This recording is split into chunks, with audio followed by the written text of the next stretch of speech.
Om Tony. Wey. Kita sekarang ada di sebuah tempat yang asri, Ya. kebun.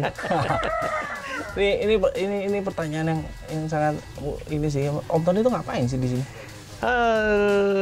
Saya daripada kerja gaji nggak jelas apa nggak jelas gitu kan, mendingan back to pedesaan lah. Jadi kebetulan juga kan kenal orang-orang di sini, ada Mas Parman, Dodo gitu. Mereka yang awalnya petani-petani menggarap pinus di tanah perhutani gitu ya. Mereka hasilnya kan cuma dari sadapan karet pinus gitu. Dan ngobrol-ngobrol, ternyata di sini juga banyak pohon kopi. Banyak kopi walaupun misalnya tadinya nggak terlalu potensial, banyak kan robusta gitu. Nah, coba saya pikir harusnya kopi sekarang lagi happening begini kan, harusnya mereka bisa lebih menikmati. sejahtera gitu ya. Iya, lebih bisa nikmatin kan harusnya gitu. Nah, di sini saya tadi lihat juga beberapa pohon kopi dengan varietas yang berbeda-beda. Nah, di daerah sini ini penghasil hasil kopi terbaik itu apa jenis? Kalau di ini kan Gunung Arca, masuknya ke desanya Desa Sukawangi, Kecamatan Sukamakmur, Kabupaten Bogor. Itu sebetulnya sangat terkenal dengan kopi robustanya sebetulnya. Kopi robustanya itu kalau nggak salah kapasitas produksinya dia itu di atas 1.000 ton. Di atas 1.000 ton setiap kali panen robustanya di sini. Dan kebanyakan kopi-kopi robusta yang dihasilkan oleh para petani di sini banyak, kalau nggak salah dengar, itu banyak dikirimnya malah ke Sumatera. Jadi kopi Bogor dikirim ke Sumatera, diolah oleh orang Sumatera, balik lagi ke Jawa, jadi namanya kopi Sumatera. Gitu. Ada berubah. Padahal dari tanah Jawa ya. Iya, ditanamnya di sini, hanya di label aja di Sumatera, balik lagi jadi kopi Sumatera. Jadi kopi robusta di sini itu sangat bagus sih sebetulnya. Tapi ya 5 tahun belakangan ini memang lebih banyak juga petani yang nanam Arabica. Karena nilai jual Arabica kan lebih tinggi daripada robusta. Permintaannya atau kualitas? Kalau sekarang banyak pemain, kalau dulu robusta banyak pemainnya untuk pabrikasi biasanya. Pabrik kopi gitu. Kalau sekarang yang Arabica ini lebih banyak permintaan dari industri roastery, kafe gitu. Makanya si Arabica itu harganya memang bisa lebih tinggi daripada robusta. Bisa berapa kali lipat ya? Harusnya bisa 3-4 kali lipat harga dari robusta. Iya. Pengolahannya pun lebih kompleks kalau Arabica. Kalau robusta kan setelah dipetik langsung dijemur aja. Setelah itu dikupas jadi gitu. Kalau di yang Arabica itu kan banyak sekarang pengolahan yang bikin si kopi itu jadi lebih bernilai tinggi. Ada yang di wash, ada yang natural, ada yang dibikin honey, ada yang dibikin wine, macam-macam. Nah, kalau Om Tony kan tadi bicara tentang Om Tony investasi di sini. Artinya Om Tony sudah bisa dibilang sebagai pengusaha kopi. Nah, pada awalnya pendekatan Om Tony dengan para petani di sini itu seperti apa sih? Ya kalau pendekatan sih kita sistemnya jadi berteman lah dengan petani. Jadi kita lebih banyak ngobrol awalnya. Terus juga ya kita jangan merasa kita dari kota terus kita ingin berkuasa di desa, istilahnya kayak gitu. Ya kita memang mau terjun ke desa ya orangnya harus benar-benar masuk ke desa. Jadi jangan sampai kita punya perasaan berbeda sama mereka. Karena itu kalau makanya banyak orang-orang kota itu yang gayanya kayak orang kota gitu, nggak diterima lah kalau di desa gitu. Kalau kita ya kita tidur juga sama dengan orang di sini. Jadi tidur digelar di lantai jadi. Perdekatannya secara kekeluargaan berarti? Kekeluargaan ya. Dia makan apa, kita makan apa. Gitu. Kita makan apa, dia juga ikut makan itu. Kita makan gitu. Ada nggak sih keluhan-keluhan dari petani sebelumnya? Sampai akhirnya, oke, kita siap untuk memperbaiki hasil kita. Selama ini keluhan mereka ya itu, setelah nanam kopi, mereka bingung jualnya kemana kopi itu. Karena mereka nggak punya jaringan pemasaran yang luas. Jadi hanya jual di tempat gitu. Banyak kan orang bos-bos dari luar beli seenaknya aja harganya, seenaknya aja. Nih harganya. Jadi kadang-kadang petani itu nggak menikmati hasil dari jeripayanya. Dari hasil kebunnya nggak dinikmatin karena harganya ditekan habis sama para istilahnya tuh para tengkulak kopi gitu loh. Nih ya kita buka aja semua nih pokoknya biaya dari pengolahannya segini gitu. Iya. Ini hasil harga jualnya segini gitu. Kita cuma bisa bagi segini ke bawah istilahnya gitu loh. Tapi kan semua ya dari biji kita belinya dari petani, kita bayar ke petani. Ada lagi biaya pengolahan juga kita kasih lagi ke petani. Jadi kan makin banyak biaya uang yang masuk ke petani gitu loh. Ya. Kalau ke ini kan mereka kalau ke tengkulak maunya terimanya sekian aja udah jadinya gitu. Jadi nggak bisa dinikmatin. Jadi kalau kita ya berbagilah dengan para petani gitu. Kita bisa berbagi hasilnya seperti apa. Nanti kedepannya juga kan kita misalnya ini pertaniannya maju, kita kan bisa bikin juga kerjasama sama desa, bikin aja agrowisata, gitu loh, agrowisata perkebunan di sini kan banyak hasilnya selain kopi juga kan ada sayuran, ada kan gitu. Nah, jadi mereka punya nilai tambah juga, jadi sayurannya juga kan bisa jual lebih mahal. Iya. Karena kalau sekarang kan mereka jualnya ke tengkulak terus juga. Om sebagai investor pun butuh tahu lahan yang baik untuk bertani kopi itu seperti apa?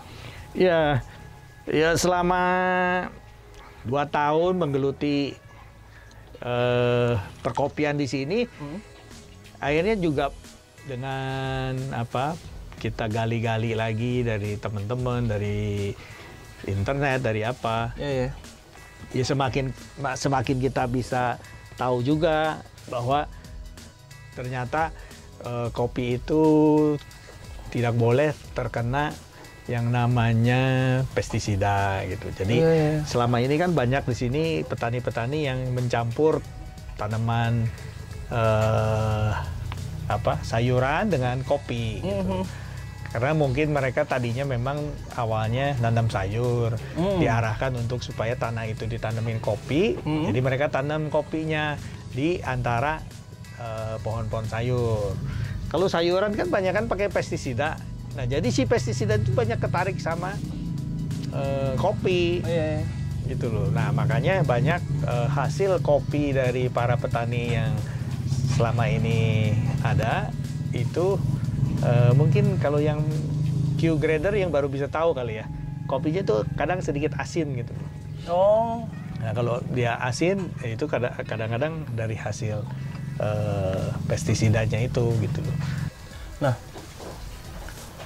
untuk berinvestasi di dunia perkebunan seperti ini, apa sih yang harus saya mulai? Indonesia ini banyak hutan-hutan yang potensial. Yang menggarap hutan di negara kita kan kehutanan, dalam hal ini kan perhutani. Nah, kita bisa menghubungi perhutani sebetulnya untuk kerjasama dengan pihak perhutani untuk kita usaha penanaman kopi gitu. Dan perhutani selama ini welcome kok untuk kita investor yang mau masuk ke industri perkopian gitu. Karena kan tanahnya masih luas nih. Kalau misalnya hutannya cuma dipakai untuk seperti hutan begitu aja juga kan mubazir gitu. Seperti kita di sini juga kita ada kerjasama sama perhutaninya juga. Jadi kita bayar juga per tahunnya berdasarkan hitungan mereka. Jelas ya, terbuka tapi. Terbuka. Welcome kok mereka, welcome sekali. Dan memang itu yang diharapin oleh pemerintah karena kopi kan nilai ekonomisnya tinggi, nggak ngerusak tanah juga kan. Malah jadi menahan air juga kalau kopi. Humusnya nggak hilang jadi. Iya. Nah, untuk teman-teman saya nih seumuran saya, mau mulai coba untuk berinvestasi di dunia perkebunan. Modalnya besar gak sih untuk awal? Sebetulnya kalau modal uangnya sih sebetulnya nggak terlalu besar. Saya sendiri pun mulai dari kecil istilahnya.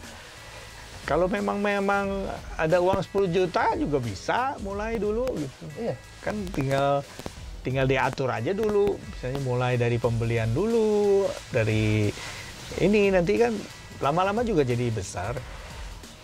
Nggak usah besar-besar, yang paling penting itu aja. Kalau anak-anak muda sebetulnya kan spiritnya masih tinggi. Iya. Masih punya power untuk kemana-mana, masih bisa kuat lah istilahnya. Iya. Yang penting asal jangan terlalu sombong aja. Yang penting kalau anak muda mau turun ke bawah, ke bawah, asal jangan takut capek, jangan kotor. Iya, belum apa-apa. Aduh, becek. Pergi ke kebun becek takut. Aduh. Duduk di tanah takut gitu. Ya tinggal ini aja kok. Sebetulnya gampang. Dengan punya uang berapapun sebetulnya nggak masalah sih sebetulnya ya, kalau kata saya sih asal dia mau gitu. Ajak aja kerjasama petani pasti mau deh gitu. Asal petaninya asal jangan dibohongin aja istilahnya. Itu komunikasi baik, perjanjiannya jelas, fair gitu. Fair ya. Nah, selama ini Om Tony ini sama petani, teman-teman petani ini sebetulnya ada nggak sih perjanjian tertulis? Itu penting nggak sih sebetulnya?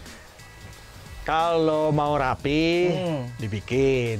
Tapi saya dari awal nggak pernah tuh bikin perjanjian apa-apa, gitu. Hanya sekedar ngobrol gini aja. Ya memang namanya kita baru mau mulai usaha, kadang-kadang gitu ya. Kalau nasibnya nggak bagus-bagus amat, memang uang sekolahnya lumayan. Kadang-kadang yang seperti awal-awal tahun saya juga kan ada juga yang nggak menghasilkan gitu. Proses ya betul. Ya seperti anak sekolah lah, kan perlu uang sekolah juga. Tapi kan nggak lama setelah setahun, tapi kan bisa belajar dari yang udah pernah jalanin kan sebetulnya. Iya. Kalau mau nanya-nanya ke kita juga kita welcome, apalagi di sini juga mau belajar apapun juga mengenai kopi di sini welcome kok gitu loh. Asal jangan tanya ininya aja, dapurnya gitu. Untuk kemajuan para petani di sini udah jalan kalau menurut saya. Yang penting niat baiknya dulu. Kalau niat baiknya ada pasti didukung lah oleh siapapun juga. Ini sekarang kan mulai menjamur nih ya, kedai-kedai kopi di tengah kota. Bahkan satu jalan bisa 4-5 toko kedai kopi. Ya kalau di Bogor aja 1000-an mah ada kali itu kedai kopi. Nah gimana menurut Om tuh kan nggak di kedai kopi, tapi di belakang itu. Nah tanggapannya seperti apa? Apakah untuk membuka kedai kopi itu lu harusnya bagusnya tahu knowledge kopi dulu atau enggak, atau ya udah jalan aja bisnis lo? Seharusnya sih knowledge itu harusnya ada. Tahu dulu kita mau bikin kopinya kopi apa, seperti apa. Kalau nggak tahu sama sekali juga kehilangan arah juga gitu. Tapi ya kalau memang punya niat, yang paling penting mah itu kalau mau usaha sih ya mau niatnya ya harus pelajari dulu lah. Maksudnya kalau misalnya udah terlalu banyak juga, ngapain juga. Memang kalau misalnya bisnis kopi itu yang paling menguntungkan ya bisnis yang paling ujung, coffee house. Di depan berarti ya, bukan di belakang ya? Bukan di belakang. Kalau yang belakang resikonya paling besar. Iya. Kopinya nggak enak, yang salah yang belakang? Iya. Kalau misalnya gagal pun, dari penjualan aja, dari hasil penjualan aja, yang paling kecil itu di pertaniannya. Kalau keuntungan yang paling besar adalah ya di kopi. Tapi seharusnya seimbang atau enggak sih? Enggak, tetap enggak ya? Enggak bisa, karena mereka susah juga ininya. Cuman kenyataannya begitu. Para pengusaha kopi shop yang besar-besar, mereka lebih sukanya bisnisnya di coffee shop. Karena keuntungannya memang yang paling besar di coffee shop. Oke. Om bilang keuntungan paling besar di coffee shop. Untuk saya yang mau berinvestasi di dunia perkebunan seperti ini bisa menghidupi saya nggak sih? Kalau kita mau terjun di perkebunan, ya harusnya bisa menghidupi. Walaupun misalnya, karena memang ada keuntungannya ada. Cuma memang nggak bisa sebesar. Gini loh perbandingannya gini. Kalau coffee shop, bisnis kopinya sedikit. Kalau di perkebunan, bisnis kopinya besar. Banyak kopinya. Quantity? Iya. Kalau kita kan bisa berton-ton. Kalau di coffee shop paling berapa kilo kopinya gitu loh. Itu aja yang bedanya gitu. Cuma kita harus masuk ke beberapa coffee shop supaya kopi kita bisa kejual kan gitu. Kalau buat ngehidupin, harusnya bisa ngehidupin. Cukup menjanjikan berarti? Cukup menjanjikan. Apalagi kita kalau misalnya di kebun, lebih happy sih harusnya. Healing juga ya? Iya. Stress release? Iya. Dengan suasana yang... udara yang seperti ini, sehat lah kita ini. Nih, di depan kita ini ada hasil kopi dari sini ya? Ini kopi Robusta dari kebun di atas. Ini yang ini sama? Beda, ini Robusta. Dan ini sudah dipilihin jadi Piberi-nya Robusta. Piberi? Ya, Piberi itu yang kalau orang Sunda bilang biji lanang. Oh. Biji lanang tuh ini. Ini lanang berarti ada ininya ya? Ada apa namanya? Ada jenis kelaminnya deh.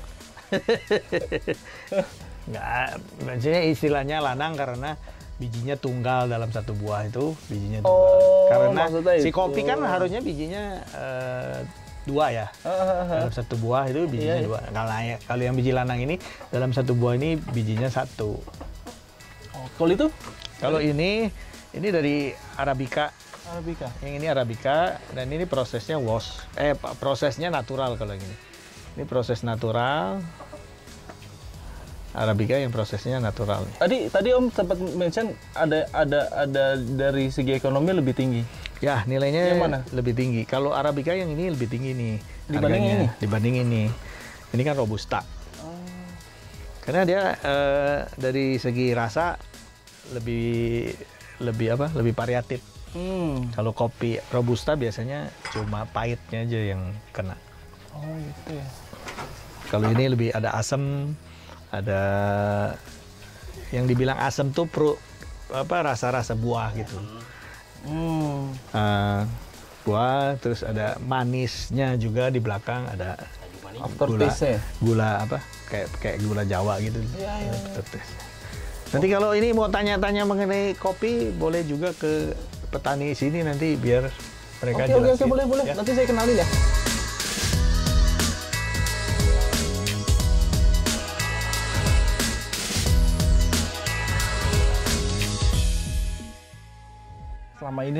Selama ini tuh dengan adanya tren kopi, petani itu gimana sih sekarang? Apakah seneng nggak sih banyak?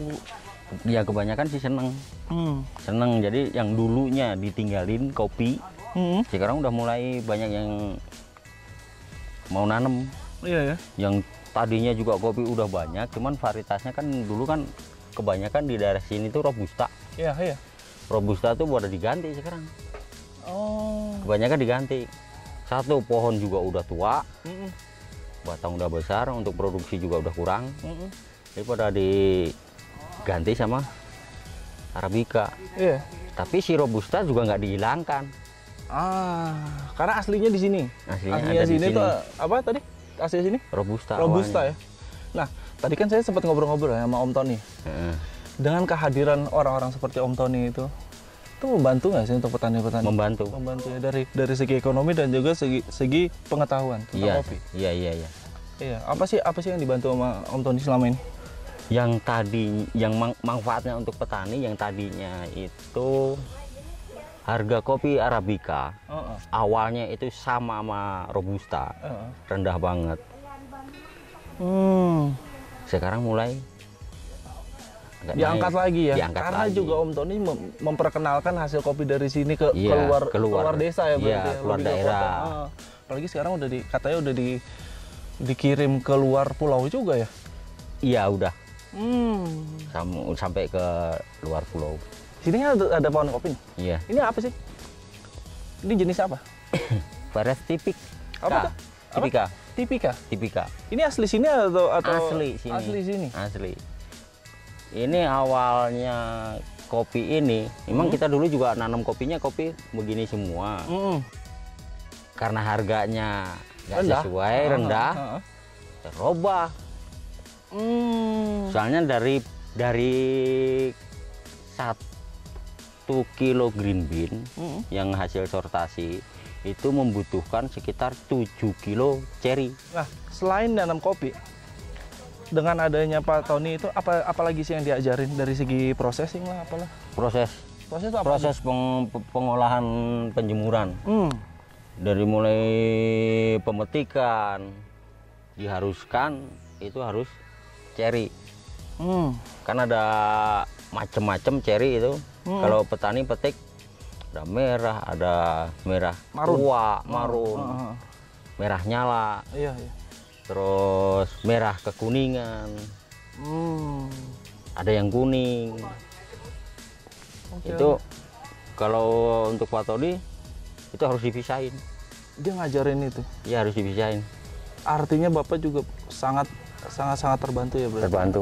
Dengan adanya pengusaha-pengusaha dari kota yang dimana menguntungkan dari segi kualitas dan ekonomi. Iya, juga bisa ngangkat petani juga. Nah, ininya tuh maksudnya dulu tuh Pak Tony kenalnya sama Mas tuh seperti apa? Pendekatannya seperti apa sampai Mas tuh percaya sama Pak Tony? Ya awalnya cuman dari beliau kunjungan main, kunjungan main, Iya, iya. main-main. Awalnya ya cuman lucu-lucuan aja, cuman ada kopi, kita sangrai manual, Iya. pakai penggorengan. Iya. Pakai penggorengan awalnya gitu. Tradisional ya, cara Iya. tradisional Loh, ya. kok kopi enak Mas? Yuk kita gebrak yuk. Gebrak apaan? Yuk kita nanam pohon kopi. Kopi udah banyak Pak. Cuman tinggal galakin lagi supaya tanaman kopi biar banyak. Akhirnya masyarakat juga mau nanam. Awalnya dari mulai sayuran coba tumpang sari. Dari tanah yang sama. Iya, coba tumpang sari dulu, biarin aja, nggak apa-apa. Tumpang sari sama sayuran. Lama-lama kok hasil kopi bagus. Sayuran harus modal lagi. Ternyata si kopi bisa jadi simpanan. Oh. Sayuran tumpang sari tetap ada, cuman Iya. tumpang sarinya itu wortel kali. Iya. Yang tanpa pestisida, insektisida nggak make. Ini kanan kiri sama aja. Sama aja. Nah, ini kan proses natural. Ini untuk penjemuran ini biasanya untuk berapa lama? Untuk proses jemur. Kalau berapa lama itu soalnya ada target. Ada target harus Ya. kadar air di angka 12%. Tadi kan saya juga pernah sempat lihat tuh tadi ada kopi luwak ya. Iya. Kopi luwak tuh tingkat ekonominya cukup tinggi tuh ya. Cukup tinggi untuk yang mengenal. Untuk yang mengenal ya. Kalau Nah, untuk, di untuk sini petani mah sama aja. sama aja. Petani Harga jualnya sama aja. ada lebihnya, Oh ya. ada lebihnya memang kalau untuk luwak. Tapi untuk kemurnian luwak kita sendiri harus tahu. Karena si petani itu juga tahu banget. Oh, boleh lihat nggak hasil ini kopi luwak di sini? Ada. Tapi di sini kopi luwak juga ini ya, apa namanya? Liar. Liar yang nggak disengaja Liar, ya. nggak di apa? Ternak. Nggak diternak. Kopi luwaknya luwak liar. Nih luwak liar. Ini masih kotor nih ya. Ini yang masih kotor. Tapi nggak ada baunya. Kualitasnya gimana untuk kopi luwak di sini? Kopi luwak kan selama ini kita kenal adanya di Bali ya. Iya. Nah untuk kualitas gimana sih? Untuk kualitas bisa bersaing kok. Iya. Bisa bersaing. Untuk banyaknya di sini udah produksi untuk hasilnya udah cukup banyak gak sih di sini? Apa ya udahlah jadinya segini ya udah. Iya. Kalau banyak itu sulit. Untuk banyak paling baru soalnya nggak dipiara sih luwaknya. Iya. Itu cuma liar. Jadi nanti si luwak akan membuang kotorannya di mana itu nggak tahu. Iya. Nggak tahu soalnya kita nggak janjian. Iya. Besok-besok luwak lu berak di sini aja ya biar gua gampang ambilnya. Iya. Dengan cara nggak sengaja sih ngambilnya juga. Ngambil ini kotoran luwaknya. Jadi selama ini luwak ini udah mulai dijual atau enggak? Untuk hasil di sini? Untuk sementara masih disimpan. Karena kalau misalnya ada permintaan kita masih kekurangan. Oh. Perlu gak sih ada investor baru untuk ngajak ayo luwak sini udah bagus. Ayo kita ternakin deh sekalian. Ya perlu. Butuh banget. Edukasinya juga butuh ya? Sangat dinantiin oleh petani. Jadi orang-orang anak-anak muda seumuran saya yang teman-teman saya di belakang ayo sana. Gabung. Dan ini sangat menjanjikan juga ya. Sangat menjanjikan.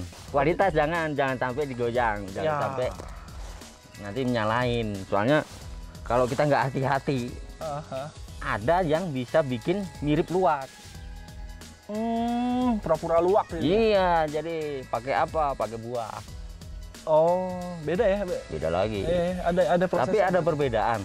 Kalau Arabica, luwaknya itu nggak geruntulan.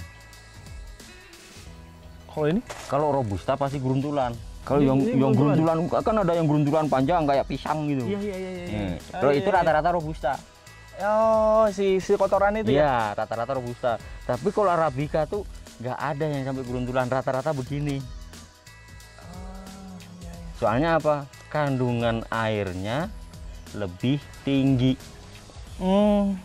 Dan rasa ceri, si kopi ceri itu 3 kali lipat lebih manis daripada Robusta. Oke, kalau gitu panjang lebar kita ngopi. Yuk siap. Siap, udah nungguin. Untuk menentukan biji kopi, menentukan prosesnya itu seperti apa sih?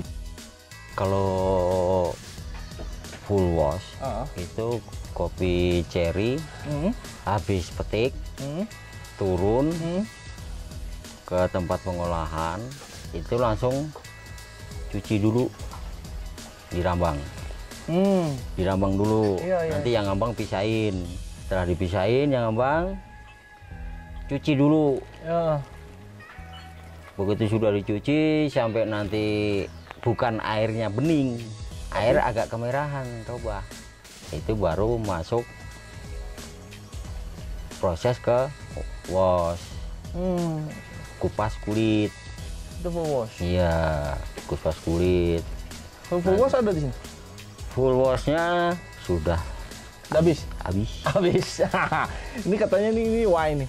Ini proses paling sulit nih. Paling sulit nih ya. Paling sulit. Itu tuh menentukan ini biji ini nih di wine nih. Iya. Gimana nih? menentukannya untuk proses wine itu sulit banget. Harus bisa jaga si proses wine ini, jangan sampai jamuran. Kedua, harus kedap udaranya. Itu harus kita kontrol, jangan sampai ada belatung. Oh, sedetail itu ya. Nah, dari beberapa proses tadi, rasa pasti beda kan? Beda. Rasa beda. Dari segi ekonomi mana sih yang paling menguntungkan untuk petani? Kalau untuk petani semua menguntungkan sih. Oh, Semua menguntungkan. Tergantung kerja sama ininya Supplier. aja, supplier, bagian marketing, yang kerjasamanya ke sana. Ada kerjasama yang bagus, petani mempercayakan, sebagian supplier bisa dipercaya, sama-sama menguntungkan. berarti hubungan petani dan supplier itu emang harus setidaknya profesionalisme ada. Harus. Tapi persaudaraan harus lebih kuat lagi ya. Ya. Makanya kan petani rata-rata kebanyakan, ayo kerjasama. Kalau petani di sini nggak mau kerjasama, dia sama-sama kerja. Itu yang penting. Kita sama-sama kerja. Iya. Kita petani kerja di produk, supplier kerja pemasaran. Siap. Ini sama-sama kerja. Terima kasih. Tadi kita udah bilang mau ngopi nih. Ayolah mulai ngopi lah kalau gitu. Nah, siap. Siap, ayo. Kita bikin kopi.